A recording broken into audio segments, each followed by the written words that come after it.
Oh, my God. Right off the bat. How do you follow that? What's up, baby? Hey. Watch party day. Yeah. You ready? Well, I'm going to You got to pace yourself, too. Don't blow your load early. That's why we're going to get off to a slow start. Watch the Niners. Four corners offense. Pete Carroll. Yeah, you know what? I only know one speed. What's not Pete? What's his name?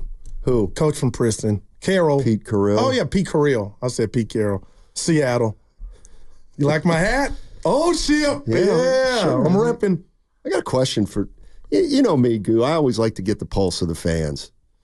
And there is something that I want to try to measure today. And it's whether or not you're giving the 49ers the benefit of the doubt right now. They've had starts like this before, and they've always, for the most part, except the year they got hurt, they've turned it around. And so are they getting the benefit of the doubt, or are people kind of writing it off already like this team has got some bigger issues? And I'll tell you what, Goo, here's where I'm coming from. They're 2-3. Yep. And I want to hear what people think. They're 2-3. Are you somebody that thinks that these problems are going to linger all year, and we're looking at a team that might not make the playoffs? I don't think that. I got to give this team the benefit of the doubt. I still think this team's going to get it together, Goo. I still think this team's going to win 10 games, and I still think this team's going to win the division. And I want to know if I'm in a unique position there, or if that's the way most 49er fans feel. Because it does feel, I'm just saying, kind of feels a little bit like doom and gloom. Like they're not going to be able to turn this thing around. And I lightweight understand the doom and gloom because we're prisoners of the moments, even when we try not to be. But this is not what I had the Niners record after 5 games. But to answer your question, Steiny, I'm right behind you. Even if they lose tonight, it's like there's water on the boat, but you know you're not going to drown, if that makes any sense. Because, again, I don't have the medicals, so I don't know if Greenlaw's coming back. I don't know if McCaffrey's coming back, but I feel like the tide has turned now to where that's the benefit of the doubt. That's the excuse now why they're 29th in the red zone, why they're 9 for 22, because there's no McCaffrey. And I'm talking about the offense, but Steiny, I thought highly of this weaponry even without McCaffrey. So with that said, you kind of earn the benefit of the doubt. And the last 4 to 5 years, what they've done and how close they've come to winning it all twice and the NFC Championship visits, I'm with you. I'm giving them the benefit of the doubt, but I can't sit here and tell you I'm not shook for Niner fans that this has gone on a little too far for me. They've lost 3 of 4.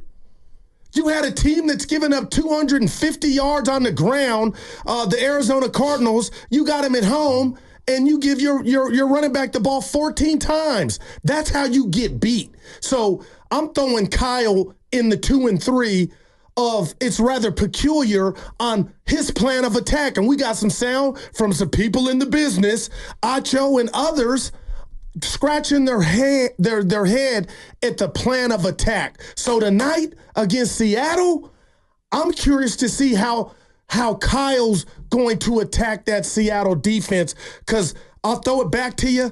I still think they got enough for Niner fans to be mad that they're 2 and 3, regardless of who they're missing, Steiny. Yeah, and I don't know what Kyle Shanahan's going to call tonight, but I'll bet if he calls more runs than passes, we'll say he should have passed more than run. And if he passes more than he runs, we'll should have said he runs more than he passes. They're going to win tonight. Please. But Street saying that might be this game might be your lock of the week. In 2021, the 49ers started 2-4, 3-5, and they finished with 7 wins in their last 9 games. Yep. 2022, they were 4-4. They won 9 straight. The math is there. Season. Yeah. So my question is, are you giving them the benefit of the doubt? Or do you feel like this is a different team? It's a different year. Their opponents are different. The opponents are better. We're not quite as good. We're in for a... I asked my guy Harry. I was talking to my guy Harry. And I said to him, it feels like nobody's giving the 49ers the benefit of the doubt. He said, we're not very good this year. We may be able to win the division, but if we win the division, we're going to be 9-8. Wow. And I said, come on. I got them winning 10 games. They'll finish the season 8-4. That's what I think. All right. So what do 49ers think? 888-957-9570 is the number. We got some good sound to get into about some of the issues that the 49ers are facing. But count Matt Steinmetz as a guy who thinks this team's going to rebound. Okay. All right. I just do. You know what? Let's just do it as a show. If they finish 10-7, that means they go 8-4 from this point on. I think you take it. Right. And I know, and excited as I am about tonight, Steiny, we got Thursday night football. We'll be at the veranda 4 to 6. It's a division game. The Niners are 0-2 in division games. But just if you allow me for 1 second, the Chiefs are looming. Dallas, Tampa Bay, and then another rematch with Seattle. So I'm just going to take a page out of the Warriors book. Each season is its own entity. I get that, and I say it all the time. So, maybe you are right. Maybe there is collateral damage from the holdouts, and Trent doesn't turn into the best version of himself, and Ayuk doesn't get it going, and it just started from the beginning, and McCaffrey comes back, and maybe he's not himself. Maybe he doesn't come back, and there's no Greenlaw. Maybe this will be the Niners, and we hadn't seen it in a while. You said 2021, Steiny. I didn't see the Warriors not making the playoffs last year. So when you put it through Harry's prism of it's not over, the run, but maybe this isn't our year, that to me is... So you're not giving them the benefit of the doubt. No, I am. If you're saying maybe this isn't the year, that means you have doubt about this team. So it's you're not the giving them the benefit. Thing. It could be, the two things can be true at the same time. 95.7 The Game. Breaking news. Well, the long-awaited announcement of who the Golden State Valkyries head coach is going to be has finally come through. Natalie Nakase of the Las Vegas Aces, formerly of the Las Vegas Aces, assistant head coach of the last 2 years, the back-to-back WNBA defending champions. I'm pretty sure she was that. a coach for the San Francisco Giants, wasn't she? Natalie Nakase. Didn't they have She's got championship pedigree. I'm kidding. Yeah, she's got championship pedigree. We were throwing around some names earlier. I throw out Roz. I thought Roz might have some action if she wanted to coach. Gold Unduwe. Yeah. Yeah. We both butchered something in the last minute. Well, congrats, head coach. Yeah. All right. Now let's go get Juju in a year or two. Man, starting Yeah.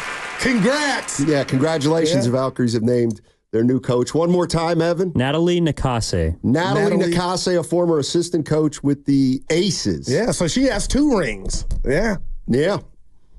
We were batting around some names, and we were thinking about like a Tara Vanderveer. Yeah. Oh, well, we were doing male and female. I didn't know which way they were going to go. Who else did we throw out there?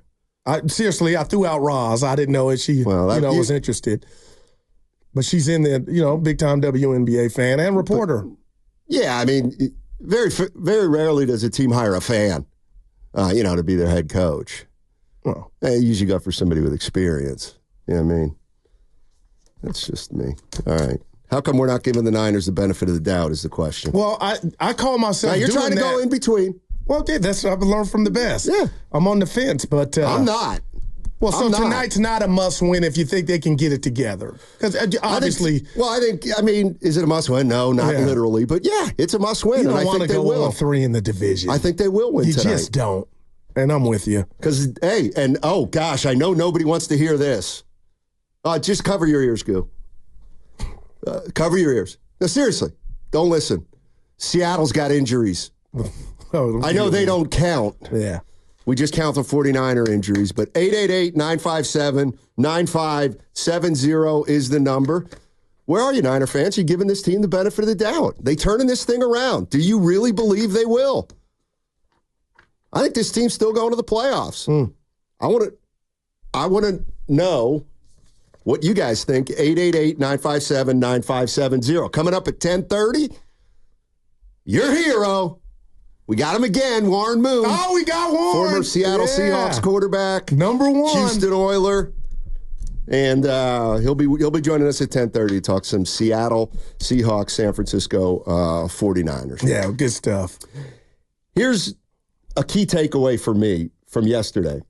Greg Cosell was on with the I love him too. He's unbelievable with he Willard and Dibbs. You're not going to see you a lot of times will say something like I'm about to say, but you don't mean it. But I actually mean it. I was listening to the Odyssey app, and I heard Willard and Dibbs talking about this interview with Greg Cosell and about how every time Dibley said something, like Cosell would correct him. And I had to go back and listen to it. It was gold. Oh, man.